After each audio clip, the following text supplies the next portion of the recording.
যদি আপনি কোনো দলকে ভালোবাসেন বা কোনো দলের সদস্য হয়ে থাকেন তাও সমস্যা নাই, কিন্তু অন্য ভাইকে কাফের মনে করিয়েন না। আমার রিকোয়েস্ট এতটুকু, অন্য ভাইকে কাফের মনে করিয়েন না, সেও মুসলিম। আর এই অ্যারোগেন্সিটা কিন্তু ইবলিসের অ্যারোগেন্সি। ইবলিস বলেছিল না, জানা খায়রুম মিন, আমি তো তার চেয়ে উত্তম। খালাকতানি মিন নার, আমাকে আল্লাহ আপনি সৃষ্টি করেছেন আগুন দিয়ে, ওয়া খালাকতাহু মিন তিন, আদমকে সৃষ্টি করেছেন মাটি দিয়ে, আমি কেন ওকে সিজদা করতে যাব? এই যে এটাকে কি বলে, অ্যারোগেন্সি, অহংকার, উদ্ধত আচরণ। এই আচরণের কারণেই তো সে শয়তান হয়ে গেল। এটা কেমন, ওই যে ধর্মীয় কিছু বিভাজন আছে, একবার এক দলে ঢুকে গেছেন, অন্য ভাইকে আর ভাই মনে হয় না, সালাম দেওয়ার সময় খুঁজে খুঁজে সালাম দেয় যে ও আমার গ্রুপের কিনা, অন্য গ্রুপের হলে সালাম দেয় না। এই ন্যারো মাইন্ডেড মানসিকতা ত্যাগ করতে বলছে। আমরা সবাই মুসলিম। তিনি বলছেন ওয়ামান বারবার এই একটা বলেন, আপনারা তো শোনেন, ওয়ামান আহসানু কাওলাম মিম্মান দাআ ইলাল্লাহ ওয়া আমিলা সালিহান ওয়া ক্বালা ইন্নানি মিনাল মুসলিমিন। ওই ব্যক্তির চেয়ে শ্রেষ্ঠ আর ভালো কে আছে, আহসান কে আছে, যে ব্যক্তি বলে, যে ব্যক্তি মানুষকে আল্লাহর দিকে আহ্বান করে এবং নিজে সৎ আমল করে আর বলে আমি মুসলিমদের একজন, আমি মুসলিমদের একজন। নবী সাল্লাল্লাহু আলাইহি ওয়াসাল্লাম এই পরিচয় নিয়েই দাওয়াতি কাজ করেছেন, আমরা মুসলিম, এটা আমাদের মৌলিক পরিচয়। এরপরে আপনার কোনো যৌগিক পরিচয় থাকতে পারে, ওই পরিচয়কে কেন্দ্র করে আমরা আমাদের মধ্যে ডিভাইডেশন করব না, ক্রিয়েট করবো না। ঠিক আছে ভাই, একমত তো নাকি? আলহামদুলিল্লাহ। এখন আমরা ধর্মীয় সাম্প্রদায়িকতা, যেগুলো আমাদের দলীয়করণ, এই ফেরকাগুলো থেকে একটু ব্রড মাইন্ডেড হওয়ার চেষ্টা করি। যদি আপনি কোনো দলকে ভালোবাসেন বা কোনো দলের সদস্য হয়ে থাকেন তাও সমস্যা নাই, কিন্তু অন্য ভাইকে কাফের মনে করিয়েন না।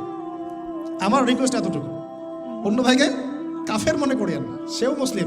আর এই অ্যারোগেন্সিটা কিন্তু ইবলিসের অ্যারোগেন্সি। ইবলিস বলেছিল না, জানা খায়রুম মিন, আমি তো তার চেয়ে উত্তম। খালাকতানি মিন নার, আমাকে আল্লাহ আপনি সৃষ্টি করেছেন আগুন দিয়ে, ওয়া খালাকতাহু মিন তিন, আদমকে সৃষ্টি করেছেন মাটি দিয়ে, আমি কেন ওকে সিজদা করতে যাব? এই যে এটাকে কি বলে, অ্যারোগেন্সি, অহংকার, উদ্ধত আচরণ। এই আচরণের কারণেই তো সে শয়তান হয়ে গেল। অতএব আমরা নিজেদেরকে অন্যর থেকে সুপিরিয়র না ভাবি। আমি যে বড় বড় কথা বলছি, এর চেয়ে ওই ভাইয়ের আমল বেশি হতে পারে, ওই ভাইয়ের চেয়ে এই ভাইয়ের আমল বেশি হতে পারে। কে জানে কার আমল নামায় কত নেকি আছে, আর কোন আমল আল্লাহর কাছে কবুল হবে, এটা তো আল্লাহই ভালো জানে। অতএব আমাদের সবাইকে তাসকিয়া অর্জন করার চেষ্টা করতে হবে, আত্মশুদ্ধি। আল্লাহ পাক তৌফিক এনায়েত করুন। এরপর তিনি বলেছেন, আমি আমার ছেলেকে এখানে পড়িয়েছি, কিন্তু ডিগ্রি সার্টিফিকেট সব কিছু নয়। কথাটা খুব ভালো লেগেছে আমার কাছে। ডিগ্রি সার্টিফিকেট সব কিছু নয়, ডিগ্রি পেলাম, সার্টিফিকেট পেলাম, এইটা ওইটা, এগুলোই আমার কাছে আলেম, স্কলারশিপের মানদণ্ড নয়। এলেম আল্লাহর পক্ষ থেকে আসে, এবং ওলামায়ে কেরামদের সামনে বসে বসে যে সিনাই যে এলেমটা আসে, এটাই হচ্ছে জ্ঞান। এই যে কালকে ওনার সাথে বসে এই যে এতগুলো কথা শুনলাম, এই যে জ্ঞান আমি পেলাম না, এটা তো আমি 20টা বই পড়ে পেতাম না। ব্যাপারটা বুঝতে পারেন না? একটা সার্টিফিকেট পেয়েছি ধরেন অনলাইন একটা মাদ্রাসা থেকে যে আমি মাস্টার্স করেছি, কিন্তু এই জ্ঞানগুলো যদি আমি না পেতাম তাহলে কি আমার জ্ঞান পূর্ণাঙ্গ হতো? তো এটাই তিনি বোঝাতে যাচ্ছেন, সম্মানিত সেই মেহমান স্যার, যে ডিগ্রি এবং সার্টিফিকেটই সবসময় জ্ঞানের মানদণ্ড নয়। জ্ঞান আল্লাহর পক্ষ থেকে আসবে। কখন আসবে? যখন আমরা এই বেসিকগুলো ঠিক করব এবং বরেণ্য রিনাউন্ড ওলামায়ে কেরামদের কাছে গিয়ে আমরা সরাসরি জ্ঞান নেওয়ার চেষ্টা করব। আপনারা সফর করবেন, ভিজিট করবেন, আলেমদের বাসায় যাবেন, তাদের অফিসে যাবেন, বসবেন, কথা বলবেন, প্রশ্ন করবেন, এভাবে জ্ঞান অর্জন করার চেষ্টা করবেন। আর বইপত্র তো পড়বেন, লেকচার তো শুনবেনই, মূল এটা একটা সোর্স থাকবে জ্ঞান অর্জনের। সরাসরি গিয়ে জ্ঞান নেওয়ার চেষ্টা করুন। আল্লাহ পাক আমাদেরকে ওলামায়ে কেরামের সোহবতে গিয়ে জ্ঞান নেওয়ার তৌফিক দান করুন, আমিন। ঠিক আছে, এটাও অবশ্য তিনি বলেছিলেন যে এখন হকপন্থী স্কলার হাতে গোনা যায়, এটাও বলেছেন। সত্যিকারের আলেম এখন হাতে গোনা যায়, এটা খুঁজে বের করতে হবে আপনাদেরকে। যারা হক ও বাতিলকে মিশ্রিত করে না, হককে স্পষ্ট করে, বাতিলকেও স্পষ্ট করে, তারাই প্রকৃত আলেম। সামান্য কিছু দুনিয়ার স্বার্থে যারা দিনকে বিক্রি করে দিবে, এরা কখনোই প্রকৃত আলেম। তিনি বলছেন হাতে গোনা যায় স্কলার্স, ভেরি ফিউ অফ, উনি ওনার মতো করে বলছেন।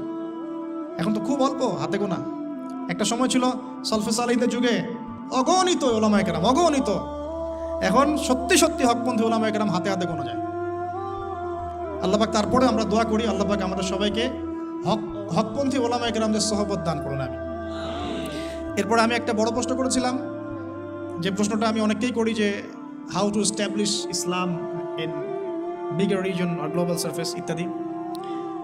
উনি বলছেন, আমি এই কথাটা আমিও নিজে বলেছি আগে, বলছেন যে প্রথমে এত বড় চিন্তা না, প্রথমে চিন্তাটা হচ্ছে নিজের উপরে দিনটা প্রতিষ্ঠা আছে কিনা, নিজে আমি নিজের পরিবারটা ঠিক করতে পারলাম কিনা, আমি দিনের দাওয়াতি কাজ করছি কিনা অ্যাপ্রোপ্রিয়েটলি, আমি সোসাইটি চেঞ্জের কাজ করছি কিনা, এগুলো যখন বিল্ড আপ হবে দেন উই উইল ইমার্জ ইনশাআল্লাহ। তারপরে আমরা বড় স্বপ্ন দেখতে পারি, তার আগে না। এই কথা আমিও বলেছি, তার সাথে আমার চিন্তা এখানে মিলে গেছে। তো আমি টেকনিক্যালি প্রশ্ন করেছিলাম যে আসলে অনেকে তো চেষ্টা করছে, কিন্তু আসলে রাইট ট্র্যাক কোনটা, কোন পদ্ধতিতে চেষ্টা করলে ভালো হবে। উনিও টেকনিক্যাল মানুষ, উনি আনসার টেকনিক্যালি দিলেন। The right track will be the track of prophet সাল্লাল্লাহু আলাইহি ওয়াসাল্লাম। সঠিক ট্র্যাকটা হচ্ছে নবী সাল্লাল্লাহু আলাইহি ওয়াসাল্লামের ট্র্যাক।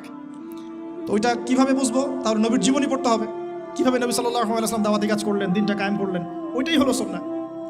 এই সুন্নাহর আলোকে তিনি বলছেন আগে নিজের উপর, then establish Islam in your family, তারপরে আস্তে আস্তে তোমার পরিচিত মহলে, সোসাইটিতে, যতদূর পর্যন্ত আল্লাহ পাক তোমাকে তৌফিক দান করুন।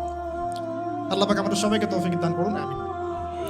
আর ইনশাআল্লাহ সেদিন বেশি দূরে নয় যেদিন এই সমস্ত ছোট ছোট চেষ্টাগুলোকে একজন নেতা ঐক্যবদ্ধ করবেন ইনশাআল্লাহ, তখন খেলা হবে ইনশাআল্লাহ তাআলা।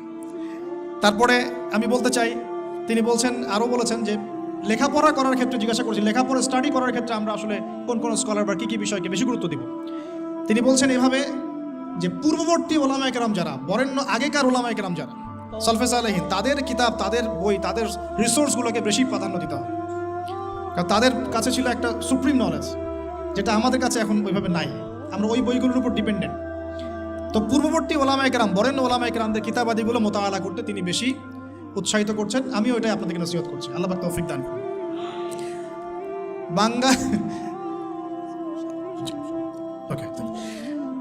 আমি শেষ করছি 10 মিনিটের মধ্যে ইনশাল্লাহ। বাঙালি জাতির প্রতি একটা নসিহত করেছেন, বলবো? অতি আবেগের চোটে, বাই দ্য ওয়ে উনি কিছু কথা বলুন, উনি খুবই মেহমানদারি কর্নেওয়ালা একজন মানুষ, গেস্টকে খুব সম্মান করেন, মেহমানদারি করেন চমৎকার, অত্যন্ত বিনয়ী মানুষ, সবসময় হাসি মুখে কথা বলেন, যদি একটু হার্ড কথা বলেন সেটাও হাসি মুখে বলেন, এবং নামাজের খুব পাবন্দ, তাহাজ্জুদের খুব পাবন্দ, খুব বেশি দোয়া করেন। এই মানুষটাকে দেখে তো একটু আবেগ ভেসে ওঠে কি না? তো চলে যাওয়ার সময় আমাকে একটা হাদিয়া দিয়েছেন, খুবই স্পেশাল একটা আতর। আমি বলি যে আমার বাসায় কিন্তু প্রচুর আতরের কালেকশন আছে, ওইটা দিয়ে যে কাউকে ফরজ গোসল দেওয়া যাবে, ঠিক আছে, কিন্তু এটা আমার জন্য খুব স্পেশাল এই গিফটটা। সেটা হাজারে আসওয়াদে ইউজ করা হয় এবং তিনি তার নাম সিগনেচার করা আছে ওখানে। তো আমি বললাম যে স্যার আরেকটা জিনিস যদি কিছু মনে না করেন তাহলে নিতে চাই। বলো। তো বললাম যে স্যার আপনার টুপিটা দেওয়া যাবে? আমরা কিন্তু আসলে ওই আকীদা লালন করি না যেটা দিলে বরকত হবে বা এরকম কিছু না, জাস্ট একটা স্মৃতি, তাই না?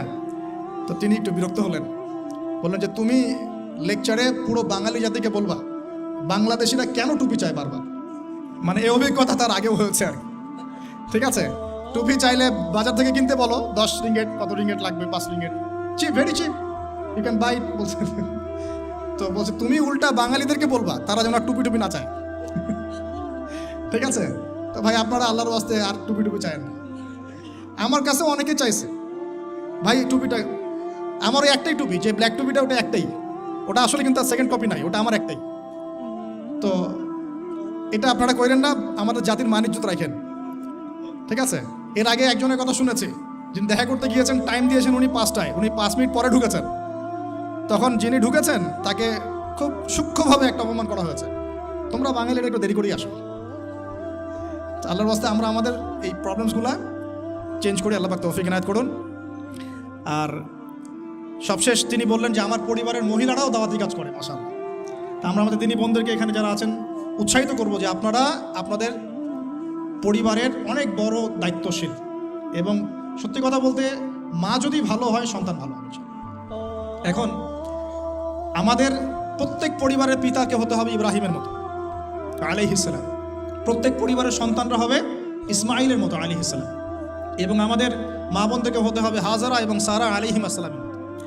যদি হাজারা আলাইহিস সালামের মতো মা না হয় পরিবারে, তাহলে ইসমাইলের মতো সন্তান জন্ম হবে না। তিনি ফুল ফ্যামিলি দাওয়াতি কাজ করেন, আমরাও আমাদের ফুল ফ্যামিলি মেম্বারদেরকে নিয়ে দাওয়াতি কাজ করার চেষ্টা করব। আল্লাহ পাক তৌফিক ইনায়াত করুন, আমিন। আর তিনি বলেছেন যে আমরা এখন খুব রেস্ট প্রিয় জাতি হয়ে যাচ্ছি, আমাদের নামাজের সময় ঘুমের সময় থেকে বেশি হওয়া উচিত। আমাদের নামাজের সময়টা ঘুমের সময় থেকে বেশি হওয়া উচিত, এবং দাওয়ার ক্ষেত্রে আমাদেরকে অবশ্যই অমুসলিমদের মাঝে বেশি বেশি দাওয়াতি কাজ করা উচিত। আল্লাহ পাক আমাদেরকে তৌফিক দান করুন। এবং মুসলিমদের মধ্যে ইসলাহ এবং সংশোধনের কাজ করা উচিত, সবসময় দলিল প্রমাণ ভিত্তিক দাওয়াতি কাজ করা উচিত, এবং যে কথার প্রেক্ষিতে কোনো দলিল পাওয়া যাবে না সেটাকে দেয়ালে ছুঁড়ে ফেলে দেওয়া উচিত। এছাড়া আরও অনেক গল্প হয়েছে, সেগুলো আমি পাবলিকলি আর আলোচনা করছি না। আমরা এই সংক্ষিপ্ত সময়ের মধ্যে অনেক বিষয় উঠে আসলো। সর্বপ্রথম যে বিষয়টা আমরা ফোকাস করব, আল্লাহ পাকের জন্যে আমরা আমাদের দুনিয়া এবং আখিরাতে সব কাজ করবো ইনশাআল্লাহ। প্রতিটা কাজের ইখলাস ঠিক করবো ইনশাআল্লাহ। এরপরে আমরা সবাই 5 ওয়াক্ত নামাজি হয়ে যাবো ইনশাআল্লাহ। নামাজের ব্যাপারে খুব কঠোর থাকার চেষ্টা করবো ইনশাআল্লাহ। প্রতিটা কাজ সুন্নাহ মাফিক করার চেষ্টা করবো ইনশাআল্লাহ। চেষ্টা করব যে প্রতিদিন দিনই ইলম অর্জনের চেষ্টা করা, কিছু কিছু করে হলে ইলম অর্জনের চেষ্টা করা, ওলামায়ে কেরামদের দ্বারস্থ হওয়া এবং তাদের কাছে সরাসরি জ্ঞান শেখার চেষ্টা করব তাহাজ্জুদ গোজার হওয়ার জন্য, এবং বেশি থেকে বেশি সিজদায় আল্লাহর কাছে কান্নাকাটি করে দোয়া করার জন্য। আমাদের পুরো পরিবারকে নিয়ে আমরা ইসলামের জন্য কাজ করবো ইনশাআল্লাহ। সন্তানদেরকে মানুষ করবো ইনশাআল্লাহ, এমনভাবে মানুষ করব যাতে ওরা আগামী দিনে আল্লাহর জমিনে আল্লাহর দিন প্রতিষ্ঠা করতে পারে। ওদের হাতে যেন ইসলামী খেলাফার পতাকা উঠে ইনশাআল্লাহু আযজা ওয়া জাল। এবং সাম্প্রদায়িক হব না, ভেদাভেদে যাব না, বিভক্তির দিকে যাব না। আমরা একটা ঐক্যবদ্ধ প্ল্যাটফর্ম ক্রিয়েট করার চেষ্টা করবো ইনশাআল্লাহ। আল্লাহ পাক আমাদের সবাইকে কবুল করুন। আল্লাহ রাব্বুল আলামিন আজকের এই মাহফিলে যারা উপস্থিত আছেন, আল্লাহ পাক সকলের গুনাহগুলো মাফ করুন। আল্লাহ পাক আমাদের যে ভাইরা অক্লান্ত পরিশ্রম করে আজকের এই মাহফিলটা অ্যারেঞ্জ করেছেন, সকলের নেক হায়াতকে আল্লাহ পাক বৃদ্ধি করুন।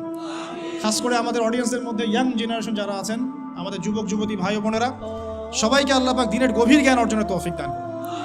সেই জ্ঞানকে কাজে লাগিয়ে আমল করার তৌফিক দান করুন, এবং খুসুসি আমল বাড়িয়ে দিন, গোপন আমল বাড়িয়ে দিন, এবং উম্মাকে ঐক্যবদ্ধ করার তৌফিক দান করুন। এই যৌবনকালটাকে আল্লাহর জন্য বিলিয়ে দেওয়ার তৌফিক দান করুন।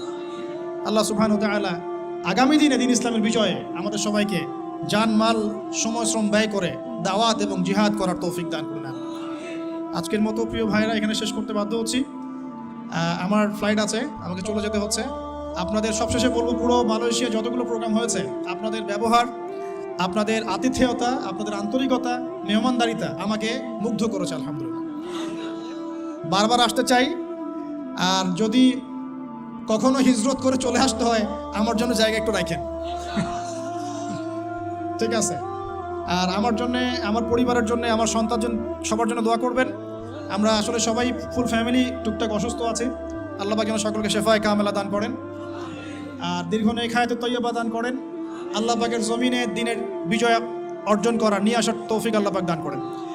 এবং আমরা যে জায়গায় থাকি সেটা একটা ব্যাটলফিল্ড, সেখানে যেন আমরা ঈমান আমল নিয়ে টিকে থাকতে পারি, সেই দোয়া আমাদের জন্য করবেন ইনশাআল্লাহ। সুবহানাকাল্লাহুম্মা ওয়া বিহামদিক, আশহাদু আল্লা ইলাহা ইল্লা আনতা, আস্তাগফিরুকা ওয়া আতুবু ইলাইক। আসসালামু আলাইকুম ওয়া রাহমাতুল্লাহি ওয়া বারাকাতুহু। বারাকাল্লাহু ফীকুম, হাইয়াকুমুল্লাহ।